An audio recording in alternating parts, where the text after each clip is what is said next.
নমস্কার বন্ধুরা, আমি অমর্ত্য আপনাদের চ্যানেল ইন্ডিয়ান ফিল্ম নিউজ বাংলাতে আপনাদের স্বাগত। আবার চলে এলাম ডাঙ্কির বক্স অফিস কালেকশন বাংলাদেশের আরেকটা নতুন এপিসোড নিয়ে। ডে নাম্বার 8 মানে দ্বিতীয় সপ্তাহের প্রথম দিনকে বাংলাদেশে ডাঙ্কি কত টাকা কালেকশন করেছে, গতকালে কত টাকা কালেকশন করেছে তার এপিসোড নিয়ে। গতকালকে বাংলাদেশে আপনার শুক্রবার ছিল, তো শুক্রবার দিন বাংলাদেশের ছুটি থাকে। পশ্চিমবঙ্গ বা ভারতবর্ষের মতন তো রবিবার ছুটি নয়, তো স্বাভাবিকভাবেই কালকে গ্রোথ হওয়া ছিল এবং গ্রোথটা হয়েছে। তো কতটা গ্রোথ হয়েছে, নো ডাউট খুব একটা ভালো কিন্তু গ্রোথ হয়েছে। প্রথম দিনকে যেরকম কালেকশন ছিল তার প্রায় কাছাকাছি কিন্তু গতকালে কালেকশন করেছে ছুটি থাকাকালীন।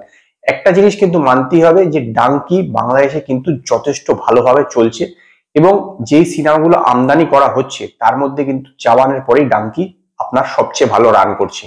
এনিম্যালের চেয়েও ভালো। এনিম্যাল হয়তো আরো ভালো রান করতো যদি একই দিনে রিলিজ করতো, এবং মানুষও তাই হতো যদি একই দিনে রিলিজ করতো, তাহলে কিন্তু অনেক বেটার পারফর্ম করতো। এই কথাটা ভেবেই আপনার সামনের মাসে 19 তারিখে হুব্বা বলে যে বাংলা সিনেমাটা, সেটা কিন্তু একই দিন ওখানে রিলিজ করবে পশ্চিমবঙ্গের পাশাপাশি, এবং আপনার ফাইটারও কিন্তু একই দিনে মানে 25শে জানুয়ারির দিনকেই কিন্তু বাংলাদেশে রিলিজ করবে ইন্ডিয়ার পাশাপাশি। তো স্বাভাবিকভাবেই এক্সপেক্ট হচ্ছে এই সিনেমাগুলো এই মতন ভালো চলবে। তো গতকালকে আপনার বাংলাদেশে যে মাল্টিপ্লেক্স আছে সেখান থেকে ডাঙ্কি কালেকশন করেছে হচ্ছে 44,82,000 টাকা। প্রথম দিনকে যদি মাল্টিপ্লেক্সের কালেকশন দেখে থাকেন সেটা ছিল 45,11,000 টাকা, এবং সর্বোচ্চ যে কালেকশন করেছিল সেটা ছিল আপনার সোমবার দিনকে, যেদিনকে আপনার 25শে ডিসেম্বর ছিল, 45,89,000 টাকা। তার তুলনায় কিন্তু গতকালকে মাত্র 1 লক্ষ টাকার চেয়েও কম আপনার কালেকশন হয়েছে। তো স্বাভাবিকভাবে কিন্তু ভালো কালেকশন। এবং যদি আপনি টোটাল কালেকশনে দেখেন যে মাল্টিপ্লেক্স এবং সিঙ্গেল স্ক্রিন মিলিয়ে, তাহলে কিন্তু প্রায় আপনার 49 লক্ষ টাকার মতন কালেকশন হয়েছে। এবং টোটাল এই 8 দিনে 4 কোটি টাকা কালেকশন ক্রস করে গেছে। ইয়েস, 4 কোটি টাকা কিন্তু গ্রস বাংলাদেশি মুদ্রায় ডাঙ্কি ক্রস করেছে। যথেষ্ট ভালো পারফরমেন্স। শুধু জওয়ানের একটুখানি পিছনে আছে, যেভাবে চলছে তাতে কিন্তু যদি জওয়ান যদিও 9 সপ্তাহ চলেছিল, এই সিনেমাটা হয়তো 9 সপ্তাহ চলবে না।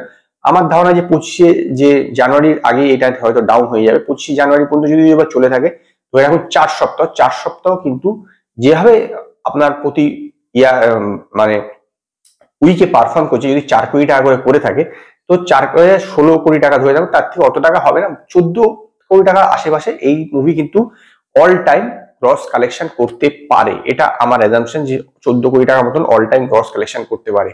তো 8 দিনে আপনার 4 কোটি টাকা গ্রস কিন্তু বাংলাদেশ থেকে অলরেডি ডাঙ্কি কালেকশন করেছে।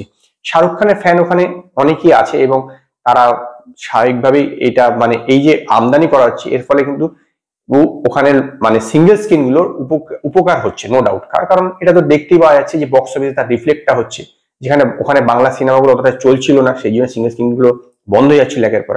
তো এই আমদানি করার ফলে কিন্তু বাংলাদেশে কিন্তু মানে সিনেমা প্রেমীর পাশাপাশি সিনেমা হলগুলো কিন্তু বেশ উপকৃত হচ্ছে। তো প্রথম 8 দিনে বাংলাদেশ থেকে 4 কোটি টাকা প্লাস কালেকশন অলরেডি করে ফেলেছে ডাঙ্কি।